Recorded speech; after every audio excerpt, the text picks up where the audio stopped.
This film is an attempt to demonstrate a theory of dyslexia. Let me share a perspective with you.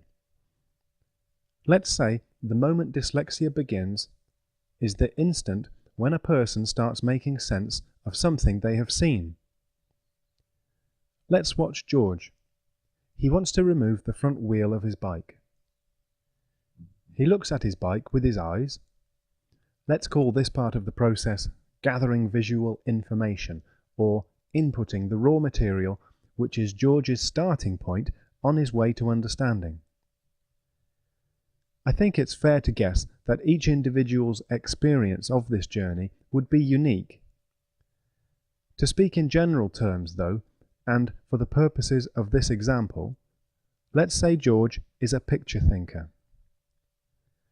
As a picture thinker, George switches, sometimes in a very conscious way, and sometimes subconsciously, from perceived reality to imaginary pictures. This is the way George thinks and arrives at a place of understanding.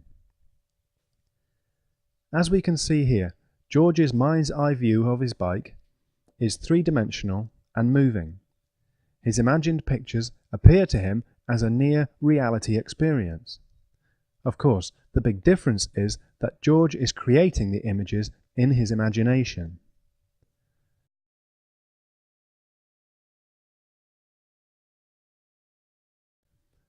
So in his picture world, George works out a theory, he tests out his theory in reality, and, in this case, it works. Now let's watch George in another situation, using his tried and tested thinking style to reach understanding with some different objects. Are you there? Yeah, what have you got? I don't know, you check it out. Oh, it's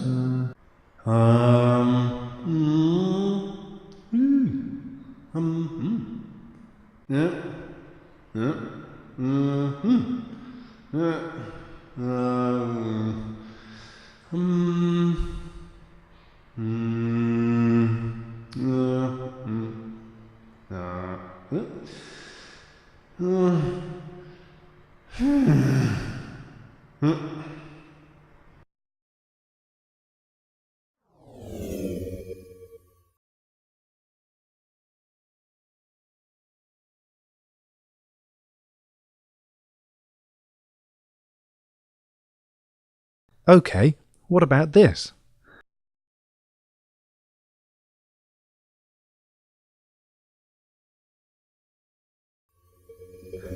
yeah, it's oh,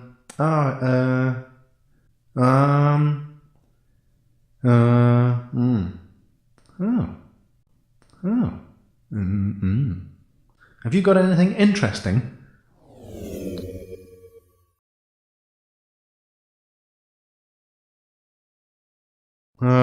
Try this one.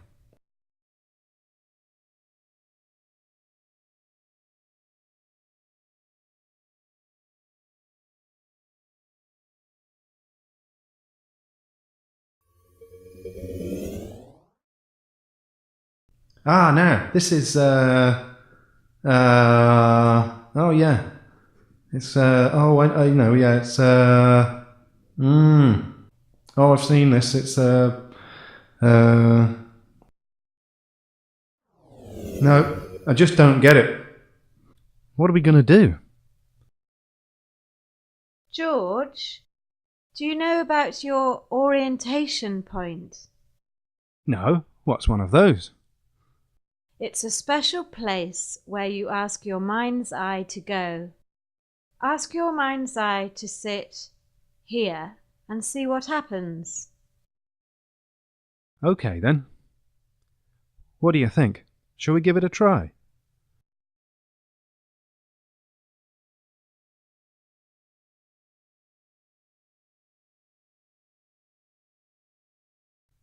Sounds crazy to me.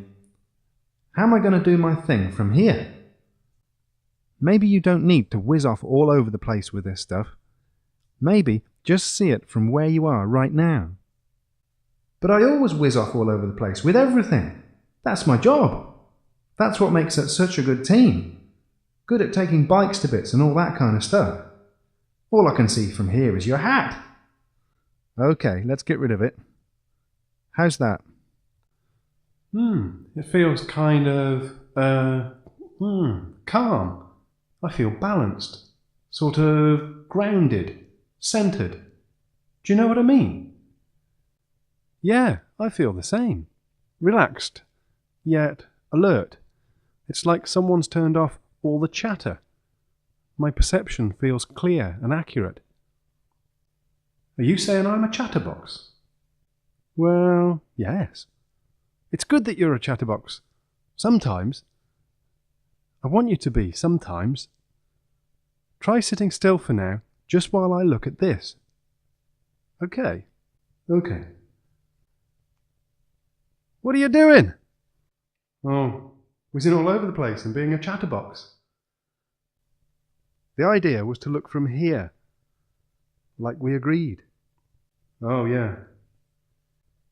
Try going back to our orientation point, if it still feels comfortable, and if it's okay for you to stay there, just look from there. Okay.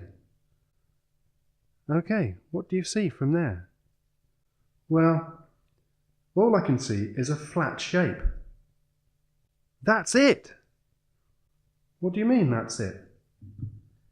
That's it. That's all you need to see. That is the letter D. It makes the sound D, like in the word dog. Yes, I want you to make a picture now. Good. Ah. So it's not you with a hat on? No. Not a Room-a-Zoom ramp? No. Not a train tunnel? No. Not one of these? No. Not one of these? No. Or one of these?